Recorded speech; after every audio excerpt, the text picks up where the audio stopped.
Sebuah mortir yang tidak meledak ditemukan pasukan TPNPB di Kiwirok, Papua pada Minggu lalu. Konflik Armament Researcher menuding Badan Intelijen Negara BIN telah membeli sebanyak 2.500 mortir dari Serbia. Menurut laporan dari karya yang diberikan pada kantor berita Reuters, beberapa mortir kemudian digunakan dalam serangan di 8 desa di Papua. Dikatakan kepada Reuters, mortir-mortir itu dimodifikasi dan dijatuhkan dari udara ketimbang dari tabungnya. Dugaan pengadaan mortir oleh BIN menurut 3 anggota KAR juga tidak diungkapkan kepada Komite Pengawasan DPR yang menyetujui anggarannya. KAR mengatakan mortir diproduksi pembuat senjata milik negara Serbia di Krusik dan kemudian dimodifikasi untuk dijatuhkan dari udara, bukan ditembakkannya dari tabung mortir.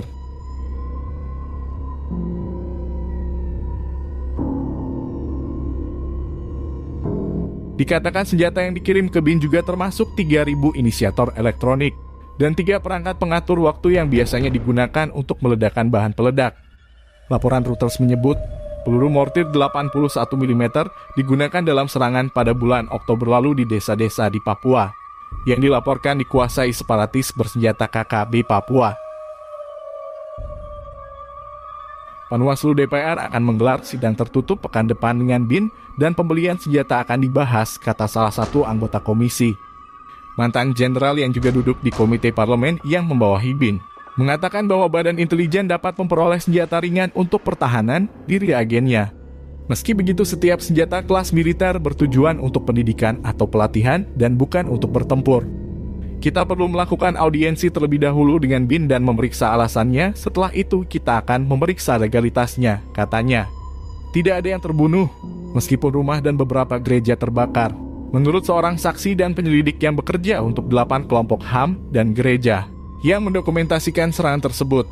Badan Intelijen Negara membantah isi laporan yang dirilis kelompok pemantau senjata Konflik Armament Research yang berbasis di London. Mereka menepis telah mengimpor ribuan mortir dari Serbia untuk digunakan dalam operasi melawan kelompok kriminal bersenjata KKB di Papua. Deputi 2 Bidang Intelijen Dalam Negeri, Maijen TNI Edmil Nurjamil di kantor Kementerian Dalam Negeri mengatakan, mereka tidak punya senjata mortir tersebut.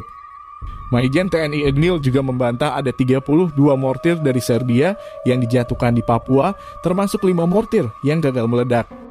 Dia kembali menegaskan senjata itu tidak dibeli oleh BIN. Seorang juru bicara militer Indonesia, Kolonel Wing Pranoto, mengatakan kepada Reuters bahwa pasukannya tidak menjatuhkan amunisi di desa-desa. Dia menolak yang mengatakan BIN menyebarkan amunisi di Papua.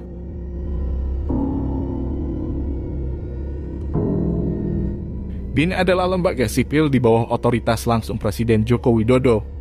Kantor Kepresidenan sejauh ini belum menanggapi permintaan komentar tentang pembelian atau penggunaan senjata tersebut.